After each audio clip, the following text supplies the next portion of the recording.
Today, let's get into a tier ranking for which 2028 Democrats are most likely to go deep into a primary. So there's going to be a lot of subjectivity here. It's not going to be who I like or who I don't like. I'm sure I've got some issues with every politician on both sides, but it's super early, but I'm going to try to take a stroll through some big names here and see who might actually make it close to the finish. It's going to change over time. There's going to be some borderline rankings here, but I've got tiers A, B, C, D, and F. No S tier, no Z tier. A means they stand a good chance at making it toward the finish. F means nobody knows who they are or they're not going to get close. So I didn't make this tier ranking, but it does have the names. It makes it easier to do for a video. So let's try to go quick through these. Let's start here with Abigail Spanberger, new governor in Virginia. Given that she just got into office, I think there's no chance she runs in 28, so that kind of puts her into the bottom. But I guess if she did run, we'll bump her up to the D tier. It's too early, but I don't think she'd be hated in a primary. Next, we've got AOC. There's a whole lot you could say about her, but as far as a Democratic primary, I guess she's going to have to go fairly high up.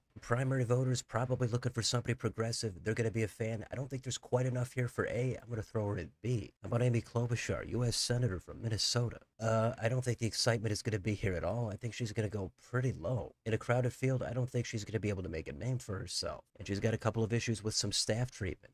Take a look at the story about her comb. I just think the energy is going to be younger and newer. I think Klobuchar, her time is past. I'm going to put her in F. How about Andrew Cuomo? I think his track record is pretty tainted. I don't think voters are looking for establishment Cuomo anymore. Now, his name ID is high. I guess that might be enough just to put him in D, but I think voters really don't want to have anything to do with him. Let's do Andy Bashir. I think he's going to go right in the middle. I think he's a little bit too mild to go super deep, but I don't think he'd go out early either. Now, what about Chris Murphy? I think a lot of voters have no idea who this guy is. I guess he's a senator from Connecticut. That's not going to mean much in a Dem primary, but he's a little bit younger than the next Chris. That's Van Hollen, so we're going to put him in D. Van Hollen, I know he made a name for himself earlier in the year, but I don't think there's much there. I'm going to put him in F. We've got Cory Booker. There's a lot you could say about Booker here, too. I'm going to throw him in the low C tier. Dean Phillips, he challenged Biden, and that pretty much ended his career in 2020. So because he actually was willing to challenge Biden, I think that takes him off the F tier. But other than that, he's totally forgotten about. I don't think he's going to excite many people. We're going to put him in D. Alyssa Slotkin, freshman senator from Michigan. I don't think she would do nothing, but I don't think she would go too deep into a primary. She seems to try to talk a little tougher, but I don't know if voters are going to buy it. We're going to put her in D. Then we've got Gavin Newsom. If anybody's going to go in the A tier, it's got to be him. His name ID is high. He's polling at the top. He's got enough personality and energy to go deep into a primary. I don't think he could go in anything lower. Then we've got Whitmer. I don't know if she would seriously make a run. She had the whole face covering incident at the White House. I tend to think if she actually got into a primary, it wouldn't be all that impressive. I'm going to throw her in D. Next up, it's Jared Polis. Now, up until he pardoned Tina Peters, I actually think Jared Polis probably could have went fairly far. I don't know if he would have got all the way, but he would have did way better than what I think he would do now. His own party hates him. I think he's going to have to go in F, purely because of the recent news.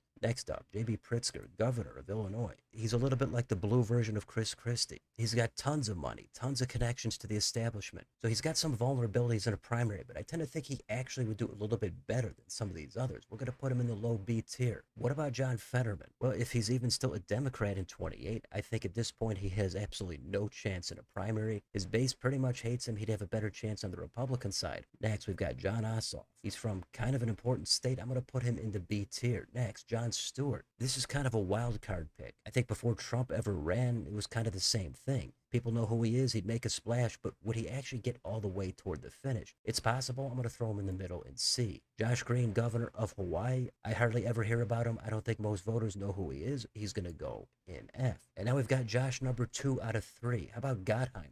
He's going to go in F. I don't think anybody knows who he is. I think the base would think he's too establishment, and I'm not even sure if voters in New Jersey would even support him. And then we've got Shapiro. He's a little bit too low-key and mild-mannered. I don't know if he has what it takes to get to the finish, so he could just blend into the background, but I'm going to throw him in the high C tier. Next, Kamala Harris. Who doesn't remember her infamous loss to Trump? I thought she was a weaker candidate back then, and now she's damaged, but apparently her polling is not terrible. I tend to think if she got in, she wouldn't go too far, but there might be enough here to put her just into the C tier. How about Hochul, governor of New York? I don't think there's a lot there aside from being the resistance to Trump. I don't think she would do a whole lot in the primary. I'm going to throw her in D. How about Mark Kelly, Arizona senator? I don't really see a lot happening here with Kelly. I'm also going to throw him in D. How about Martin Heinrich, New Mexico senator? Maybe I'm not following politics enough, but I don't really hear anything about Heinrich. So maybe I'm missing something, but I don't think anybody really knows who he is. And in a primary, at this point, I think he wouldn't really do anything. We're going to put him in F. That takes us into Pete Buttigieg. Now, this guy, I think, has a certain segment of the base that absolutely adores him. So there's going to be enough here, at least for the C tier. He also might not be viewed as progressive enough, but I don't know how much voters are really going to care. Maybe I'll be nice. I'll throw him up in the B tier. How about Phil Murphy, former New Jersey governor? I think he could run on some progressive stuff, but the energy I think is going to be younger, and that's not going to be with Phil Murphy. We'll say it's borderline CD, we'll throw him in D. And we've got Rahm Emanuel. He definitely does have energy. So I think that's enough to spice things up a little bit. So that does give him some potential to go a little bit deeper. I'll throw him in C. How about Warnock, Georgia senator? I think he's just too nice of a guy to really go deep. I'm going to throw him in D. Ro Khanna, he's going to be more progressive. That's going to be what the base is looking for. So his national name ID not going to be super high. Segment of the base is going to be a little bit more familiar, but his personality is just a little bit too weak, and he doesn't have any statewide experience. So I think the progressive energy would be sucked away by AOC. So Khanna is going to go borderline CD. We'll throw him into the D tier, but it's close. Let's zoom out here just a little bit, and we've got Roy Cooper, former North Carolina governor. I think he would just blend in too much as well. We're going to throw him into the D tier. He was a good fit for North Carolina, but in a 28 Dem primary, that's not going to cut it. Ruben Gallego, senator from Arizona, that's unclear. I think there's enough here maybe to throw him into the C tier. Stephen A. Smith, another total wild card. Primary voters are going to think he has just a little bit too much in common with the other side, but he'd be entertaining to watch. We'll throw him in the D tier. What about Tom Suozzi, U.S. rep from Long Island? I don't think people know who he is. I don't think people care. He's going to go in F.